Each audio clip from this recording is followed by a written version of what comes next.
Hi, hello. My name is Sam, my pronouns are they, them, and welcome to my sister's loft.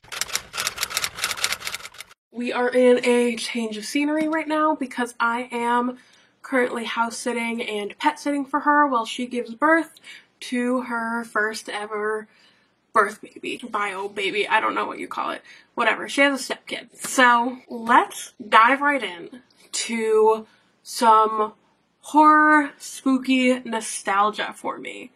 And that is the Gilda Joyce series.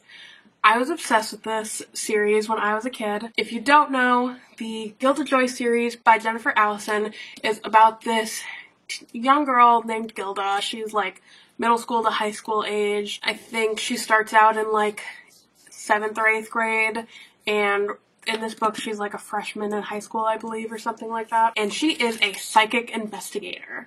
She lost her father, and after that she really got into the paranormal scenario, and this whole series is just following her wacky, crazy adventures doing Gilda things. So the first book, Gilda Joyce, just Psychic Investigator, was set with Gilda in, I believe, San Francisco. She somehow managed to get her way to her uncle's house in San Francisco for the summer, where she ends up seeing her cousin's mom as a spirit and ends up kind of dealing with that whole scenario. So in the first book, I reread it last year, and for that book, it was 5 stars. It was still like perfect nostalgia. I loved every second of it, but it was definitely kind of an introduction to Gilda to get used to her personality, how she communicates with people, how she gets away with the things that she does, her eccentricities, and also to kind of dive us into that paranormal investigator kind of dynamic. So the first book is a little bit more of like, oh, is it actually a ghost or is something like weird going on? And spoiler alert, I guess, there's definitely a ghost. This is definitely a series that revolves around ghosts. Now, I was in elementary school when I started reading these. I loved this series for the paranormal spooks of it. I am not a hardcore horror person, but I am definitely into like spooky ghosties. So when I started out the series, I loved every second of it, and the reason that I'm doing a reread of the entire series is because I actually stopped at book 3, which is this one, The Ghost Sonata, when I was a kid, and I never continued with book 4 and 5 because they started to be published when I was kind of past this reading age and I wanted to go into a little bit more advanced stuff. Fair. But now I want to finish the last 2 books. I kind of want to know where Jennifer Allison took it, and kind of go from there. So the books that I have reread this year for the Gilda Joyce series are Gilda Joyce Ladies of the Lake, which was set as Gilda going to a private school. Her mom's new boyfriend got her into a private all-girls school, and she uncovered some spooky, scary things about a student who had died at the lake on the property, and a weird all-girls, like, culty club scenario. That was really interesting, really fun, and I thought it was really well done in, like, peer pressure and how popularity can really like affect children growing up. Obviously, like, this series is older. It started coming out in the early 2000s, 2010s. So there are definitely like what we would call now some issues, but I still think that this series has some good lessons for children, especially young girls of this age group, while also being spooky and fun. So Ladies of the Lake really told a lot about peer pressure and like group mentality in young teen girls and how issues of morality come up in those scenarios, and I thought it was really, really good. I still really enjoyed it. And then the third book, which I actually just finished, was The Ghost Sonata. So this is about Gilda and her best friend in the entire world, Wendy. Wendy is a Chinese American. I believe that her parents are first generation immigrants. And Wendy gets into the Young Virtuosos international piano competition. So she ends up going to England to compete in this competition for star piano students. And her parents are unable to go because they are working parents. It's just not something that's in their budget or in their time frame. But Gilda is actually able to kind of weasel her way into going with Wendy under the guise of being a page turner, which she does, but you know, she just wanted to go to England with her best friend. And upon arrival, Wendy starts like seeing things and hearing things, and she gets this piano like song stuck in her head, and she has no idea where it's from, and she feels like the compulsion to play it constantly. So this is basically about Wendy and Gilda in England trying to solve the mystery of what is going on to Wendy and who is trying to contact her, and what do they need? What do they want? Are they trying to cause harm, or are they just trying to finish something out? Are they trying to get Wendy to complete something so that their spirit can move on? I really liked this. I think that this book showed a lot about kind of like disregarding friendship in a way, and how Gilda kind of got wrapped up in her own story so much that she wasn't really paying attention to the scenario that her best friend was in and how she was suffering. I thought it really talked a lot about friendship, and not in such a blatant forward way, but in a way that would be like understandable and still fun for like people of this age range to read. So Gilda ends up becoming like a little bit obsessed with this boy Julian, and he's flirting with her and he's flirting with this other girl, and Gilda just kind of gets wrapped up in that whole scenario while we're watching her best friend like go into a downward spiral. She's not sleeping, she's forgetting music on stage in the competition, she was sleepwalking and almost got hit by a car. So it's kind of showing like how your shift in perspective has to change, and how you get distracted sometimes, and maybe you're not the best friend at that moment in time, and it's important to reevaluate like where you are in your friendship. All while also being quite spooky. I really enjoyed this one. This one so far has been like the least spooky, ghosty, scary, and has been the most like sad because of who the ghost was, and also because you're just kind of watching like a little bit of a mental health crisis with Wendy. So this one's a little less spooky, a little bit more sad, but still spooky. Still really good. I really enjoyed this one still. I didn't remember that one as well as I remembered the other two, but there are 5 books in total. So book 4 is Gilda Joyce, The Dead Drop, which I believe is her getting an internship in like Washington, D.C. and getting involved in like spies, because Gilda is outrageous and so fun. She's just a fun character to follow. I am so excited to kind of get to document the final 2. I didn't document the Ladies of the Lake or the Ghost Sonata well because I was kind of just like vibing in my nostalgia of the scenario, and I gave these a high rating because of the nostalgia. I mean, I feel like I also gave them a high rating because of the books themselves. I like the writing, I like the story, I like the characters, but I know that nostalgia plays like a huge part in this.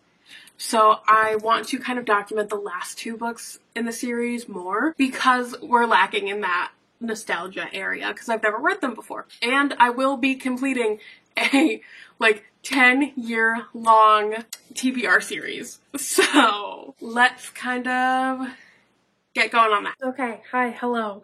Sorry for the weird lighting and the weird angle. You are currently in our tree. But I want to quickly talk about Gilda Joyce, The Dead Drop. So this is the 4th book in the Gilda Joyce Psychic Investigator series, and I am currently, like, the majority of the way through it. I think I have, like, 75% left, maybe a little less. And let me tell you, like, this one is not as good as the other ones, but this one feels a little bit more weird, a little bit more, like, out there. So Gilda is interning at the at the Spy Museum in Washington, D.C. for the summer, and she's getting into some shenanigans, as she does, and there ends up being a ghost kind of haunting this brooch, this like spy brooch from Russia from the Cold War. So I think this one is weird.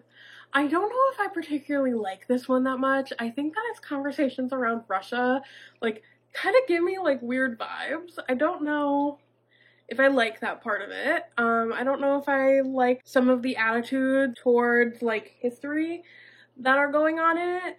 But that's probably me like reading way too far into this for like a children's book. The one thing that I really think is quite amazing about this book though is the way that it talks about like Gilda's mom, who is widowed, and she's starting to move on after her husband has died. She's starting to get into dating, and it really kind of gets into that dynamic between like teenagers and their mother after her mother starts dating again and starts bringing up that kind of sentiment. I think that it brings in some really interesting conversations regarding that, especially because Gilda is just like, that was my dad, that was the love of your life, and her mom is just like, yes, but I need to keep going, I need to move on. So I think that it really brings up that conversation in a very accessible way for younger readers, which I think is a really aspect of this book. I think that's part of the underrated aspects of Gilda Joyce is the conversations around family and the dynamics that happen between like either separated parents or when one parent has passed and all of that. Like, it does a really good job at integrating those dynamics and those conversations into the story without making the story all about that. It is a ghost story. Every one of these stories is a ghost story filled with shenanigans.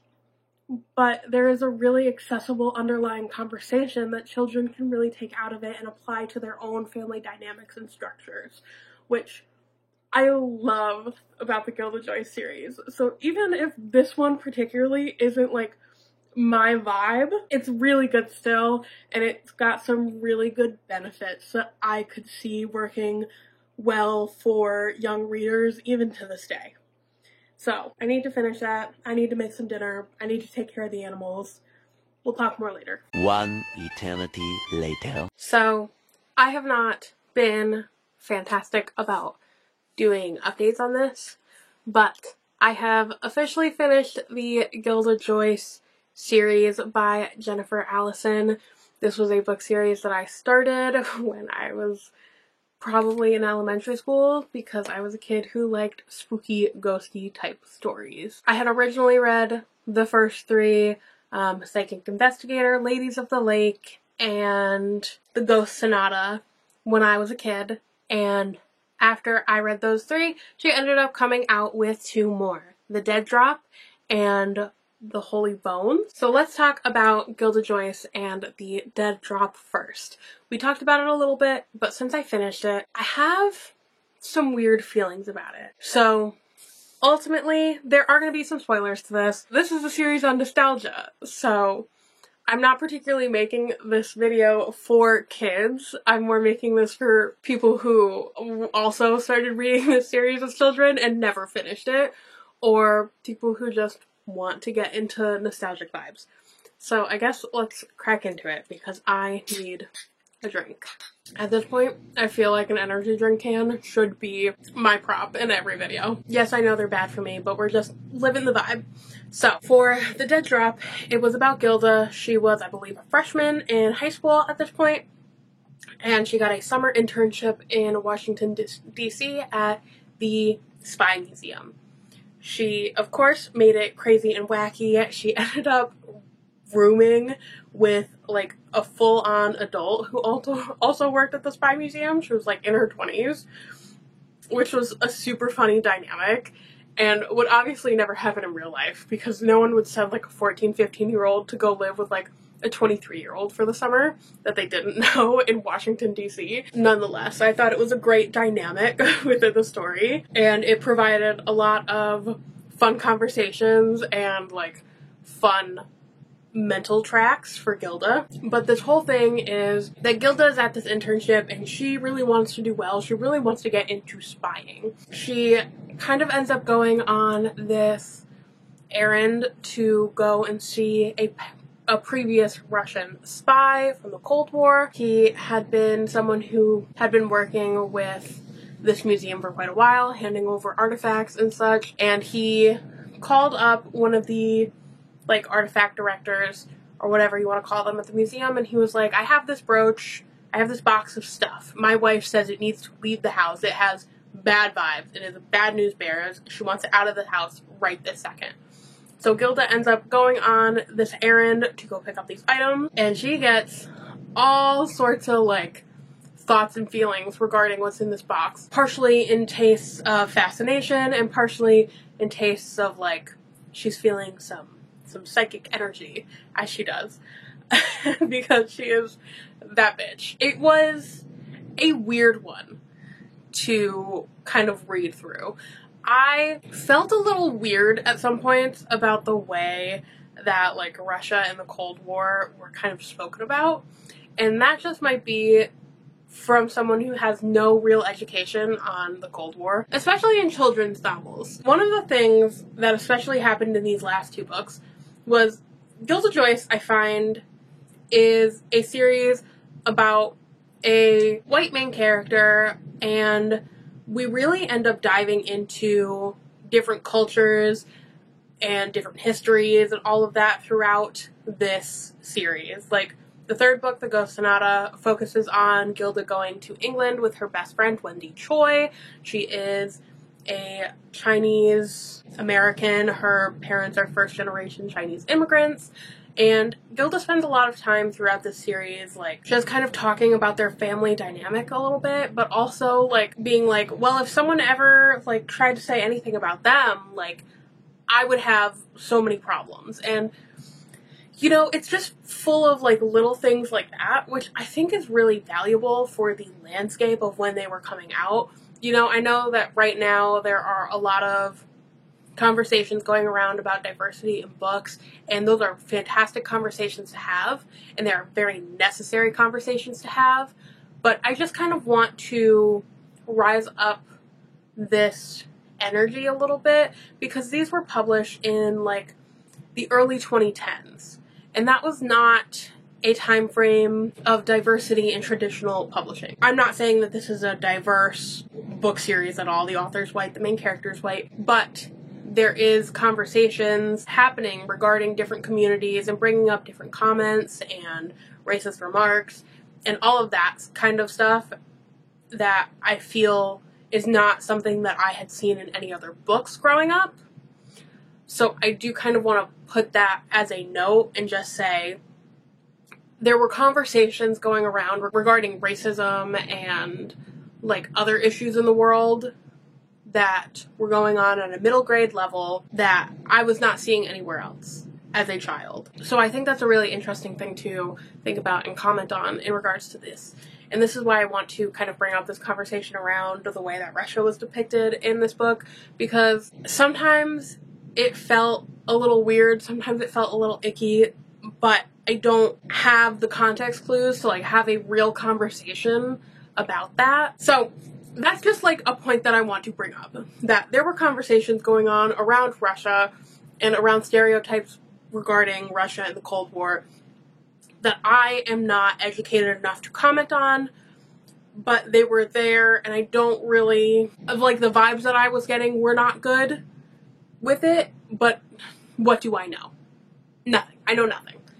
So, but another thing that I want to bring up is the way that Gilda dealt with children in this novel. We saw her kind of take on a leadership role, and she was like a camp counselor for a group of kids who were doing like an overnight experience at the Spy Museum, or like it was like a week-long experience at the Spy Museum or something like that. I want to talk about like how interesting it was to see her interact with children, because she kind of treated them like little people. And that was another thing that I grew up not seeing. Like, you didn't really treat kids like they were really people, especially in books. Like, they were just kids, they were just people to, like, be dismissed. But to see Gilda, like, interacting with them and, like, really treating them like they are little, like, full-grown people and talking to them like they are humans with thoughts and feelings and ideas and, like, a sound mind was really interesting to see. To see her be like, okay, I'm older than these kids and I'm responsible for them, but, like, they are still people with thoughts and feelings and ideas and, like, well-developed brains, which I enjoyed that part of it. So at that point, the psychic and the ghost portion of this story was kind of like my least favorite part about it. There was, like, a subplot going on where there was a spy who was, like, using his psychic abilities through the US government, and it was, like, a really weird subplot, and it was all basically, like, we got to witness this dude going into these psychic things to try and spy on others, and he had, like, this little ghost girl that gave him all of his information that he then portrayed to the United States government. I thought that more should have been done with that. I thought that it was interesting, but kind of distracting to the overall story, because that's not even, like,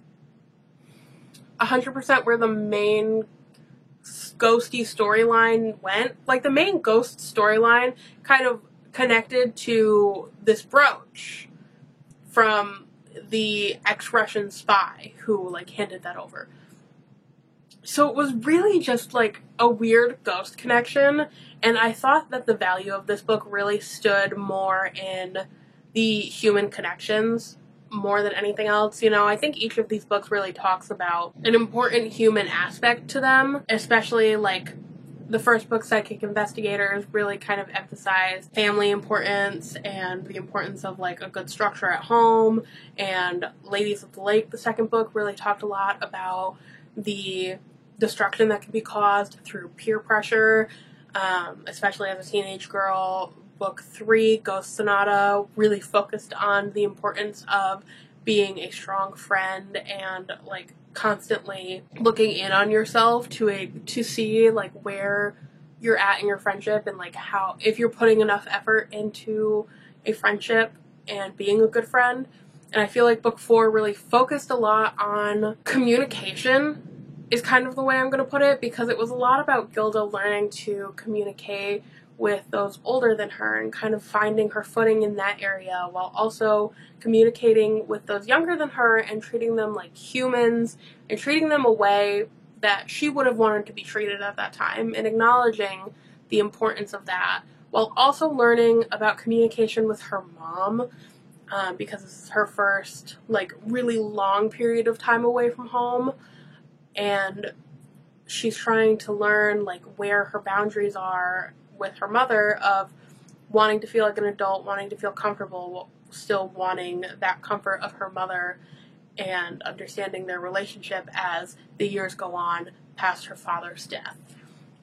So these books are, like, silly, goofy, like, fun, ghosty books, and Gilda's a ridiculous character, and she's just kind of all over the place and very dramatic, but she's very relatable and very, like, understandable, and the lessons that her stories really kind of inherently teach without, like, really pushing an agenda, like, onto children are really important lessons to discuss.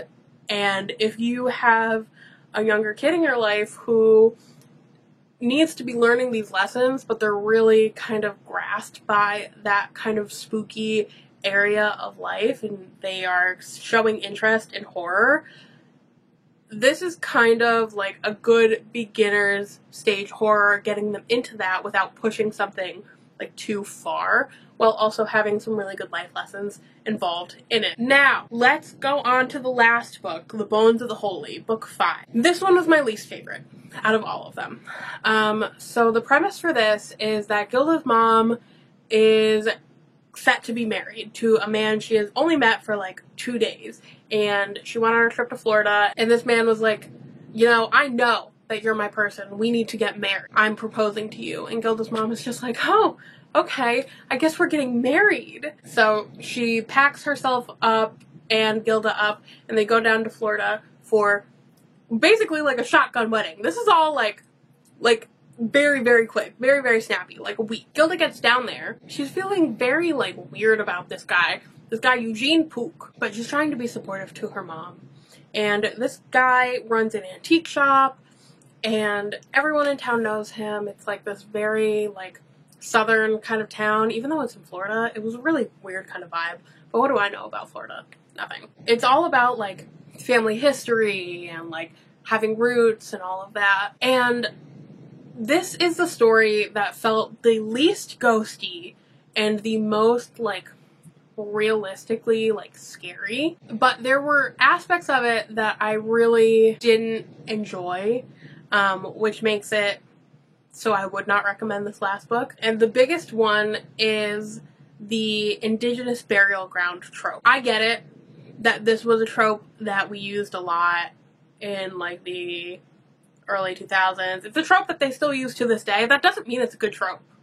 Like, it's a bad one. It causes like actual harm using this trope. There's no way that this trope in this book can be justified in any capacity. Like, there's no justification because it's like tossed out there. And this guy, Eugene Pook, he apparently has like an Indigenous person's like jawbone sitting on display in his home, which is disgusting and vile. And then he's just like, yeah, my house is like built on an Indigenous person's burial ground. They obviously don't say Indigenous persons because it was, of course, why would they? Why would they use a respectful term? But there is no justification to use for using that trope, because in the end, the only thing that trope is really used for is like a savior complex, and like the Indigenous people's ghosts like come up at the very end of the novel to help like push a piece of furniture out of the way.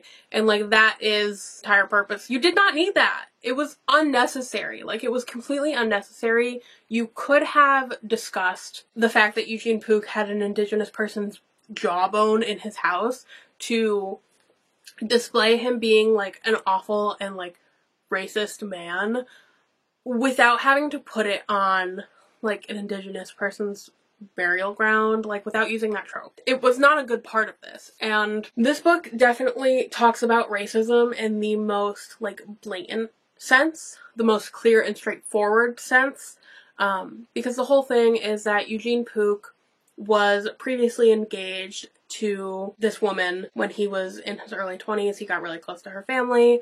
She decided she wanted to call off the wedding at the last second because she was in love with a black man who was heading off with the military, I think, to like Europe or somewhere. And she wanted to go with him. She was in love with him. And her parents were incredibly racist.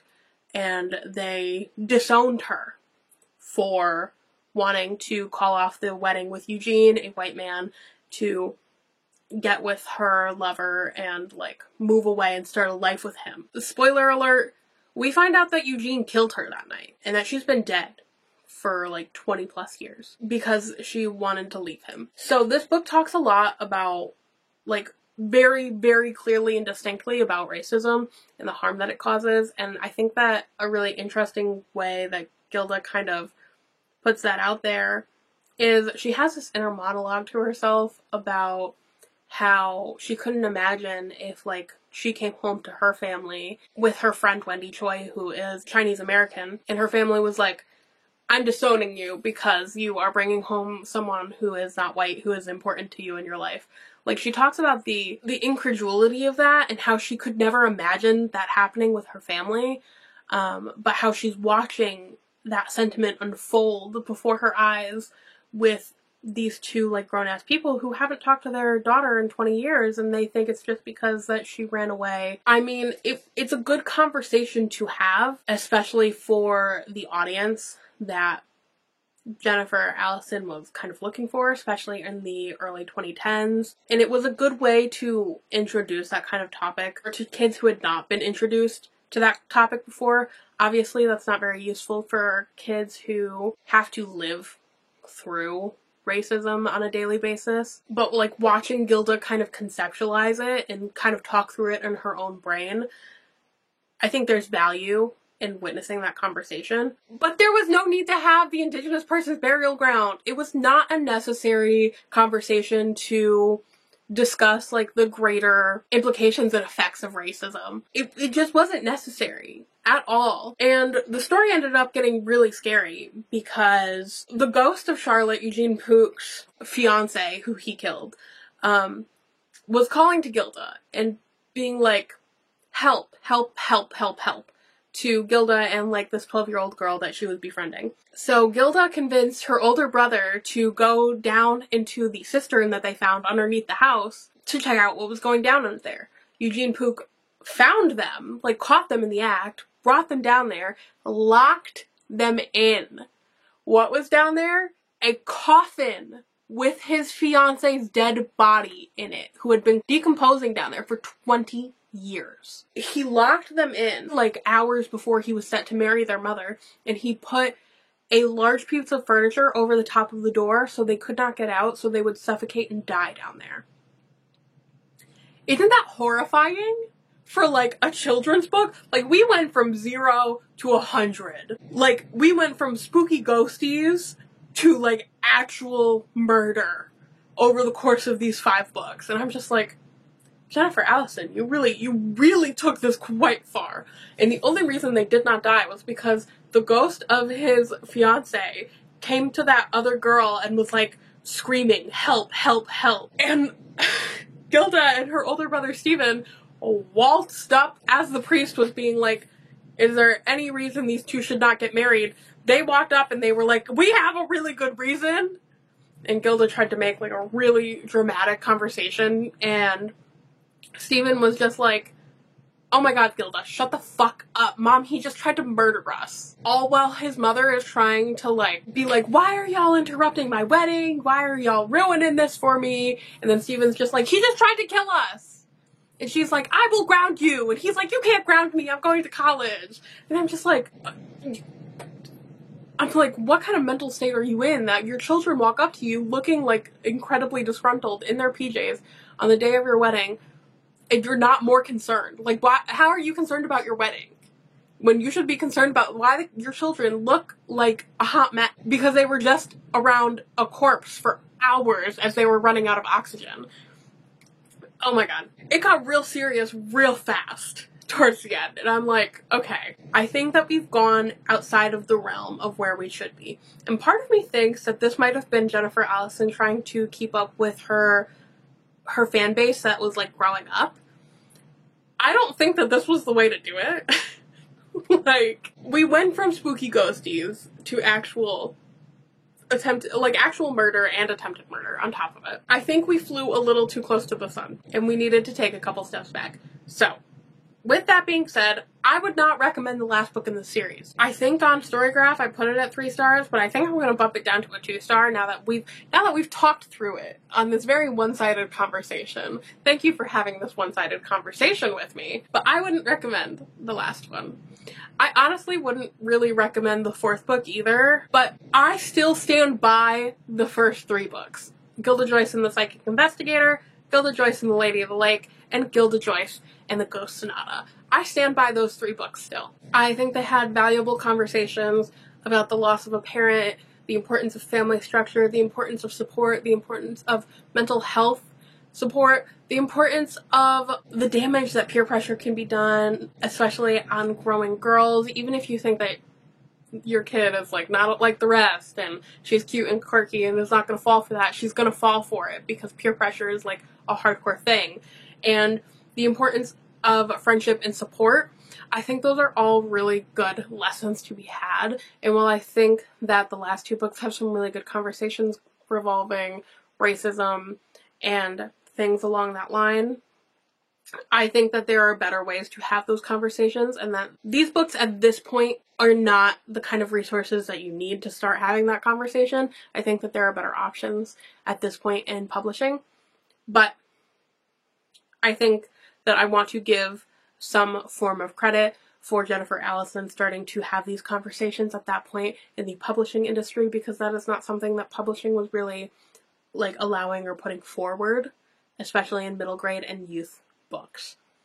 So I see the importance of those conversations that she was starting to have, and I think that in that climate, it was really good that she was putting out those conversations. But at this point, like, obviously there are better people to go to for those conversations. So I personally would stick with the first 3 books in this series. I still stand by them and their quality and the fun of them and the spooky ghosty vibes and the messages around family and community that they really involved. The last 2 books, the ones that I had not read as a child, I think that they are not necessary.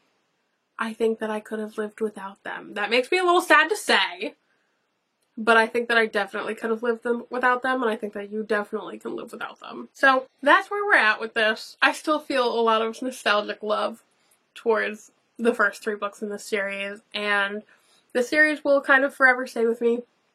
I think that it was a very important series to me as a child, especially me as someone who's really into spooky, ghosty horror, because I'm not into hardcore horror, and I've never been into it. Gilda Joyce was just an eclectic, fun main character for me to follow and to connect with as a child, and I still hold a lot of value in the lessons that she taught me, especially as someone from a different looking family structure, and I just value these books a lot. I really do. They played a pretty integral part of me, a part of my childhood, which is why they have stuck with me, like 13 years later. So, if you read them when you were a kid, tell me if they still hold, like, hardcore nostalgia for you, or if there's something that's kind of just left your mind. I hope that everyone is having a fantastic day, and I will talk to y'all next time for probably not another nostalgic read, but probably gonna take a break from nostalgia for a little while. Okay, bye.